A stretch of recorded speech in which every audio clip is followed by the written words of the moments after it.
While nasa labas kami ni Jen, napagkatuwaan namin bumili ng headlight restorer, which is ito siya. And trinay namin. Yan yung naging effect sa unang video na napanood nyo. So panoorin nyo lang yung ginawa namin at kung paano siya pumuti. May nakalagay dyan na instruction. I-pause nyo na lang yung video tsaka nyo panoorin din siguro.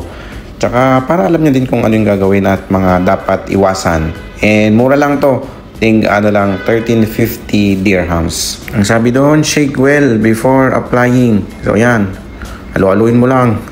Nag-gloves na rin ako for additional safety precaution na rin.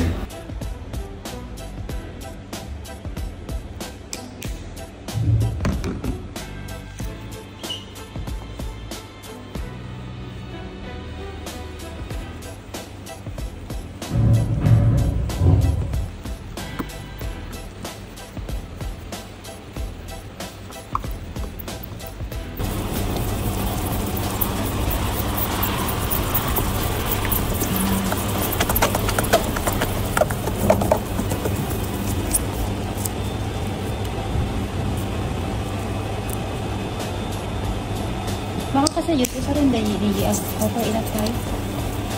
Ikot-ikot nyo lang ganyan, oh. Yan, oh, tatanggal.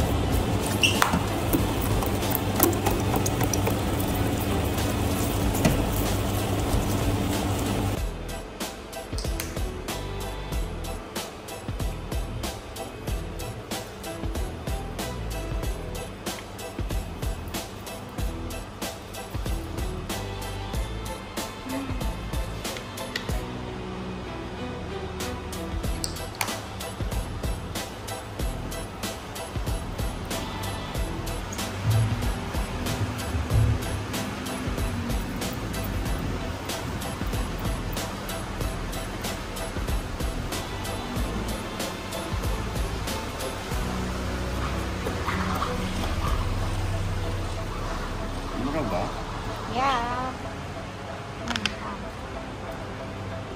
Ito nga yung towel or cloth na ginamit namin at napakarami din talaga niyang natanggal.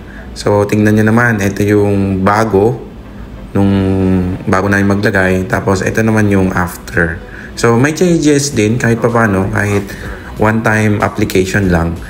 So happy naman kami sa effect or sa result ba. Napansin din namin yung ilaw ng sasakyan is nag-improve kahit papaano.